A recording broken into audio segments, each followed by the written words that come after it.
আগের ভিডিওতে তো তোমাদেরকে বলেছিলাম শ্যামসুন্দরী মায়ের মন্দির থেকে আমরা গিয়েছিলাম ভিক্টোরিয়াতে।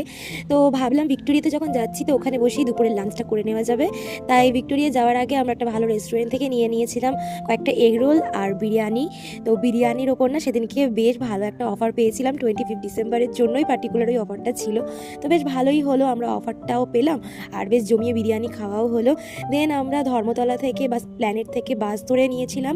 তো সেদিনকে প্ল্যানেটের ভিড়টা জাস্ট দেখো, চারিদিকে শুধু লোক থিক করছে, মানে সবাই 25 ডিসেম্বরের দিন বোধহয় ঘুরতে চলে এসছে। তো যাই হোক, ভিক্টোরিয়ার সামনে থেকে একটুখানি ডালের বড়া কেনা হলো। তারপরে দেখো এইদিকে সানটা চলে এসছে, আমাদের সানটা এখন ফুল বিক্রি করছে।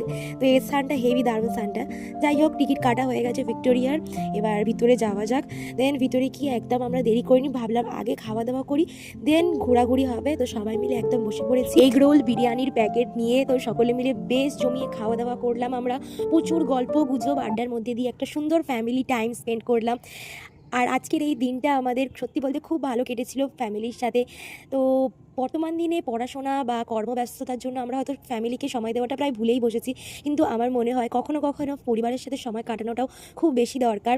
কারণ এই সময়গুলোই কোনো একটা সময় আমাদের কাছে অমূল্য সম্পদ হয়ে থাকবে, কারণ ফ্যামিলি আমাদের কাছে সত্যিই অমূল্য সম্পদ। তো যাই হোক, এরপর আমরা ভিক্টোরিয়ার চারিদিকে বেশ ঘোরাঘুরি করছিলাম সকলে মিলে, দেন একটু ফটোও তুললাম। আর ভিক্টোরিয়ার মধ্যে সবচেয়ে আমার বেশি ভালো লেগেছে এই ফ্লাওয়ার গার্ডেনগুলো, এই রোজগুলো এত সুন্দর লাগছিল না, সত্যি বলে বোঝানোর মতো নয়। তো যাই হোক, ঘোরাঘুরি শেষে এরপর আমরা একটা ক্যাব বুক করে নিলাম বাড়ি ফেরার উদ্দেশ্যে। কলকাতাকে ভিক্টোরিয়াকে টাটা বাই বাই বলে আমরা চলে এলাম বাড়িতে। দেন বাড়ি এসে আমি সেদিনকে একটু রান্নাবান্না টুকটাক করে নিচ্ছিলাম, একটা সুন্দর পনিরের আইটেম করেছিলাম। তোমরা যদি চাও এই রেসিপিটা আমি অবশ্যই নেক্সট ব্লগে শেয়ার করব। তো রাত্রিবেলা ডিনারে ছিল টমেটোর ভর্তা, ভাত আর পনিরের এই সুন্দর আইটেমটা। সারাদিন তো আমাদের বেশ ভালো কাটলো। তোমাদের ভিডিওটা কেমন লাগলো অবশ্যই জানিও। বাই।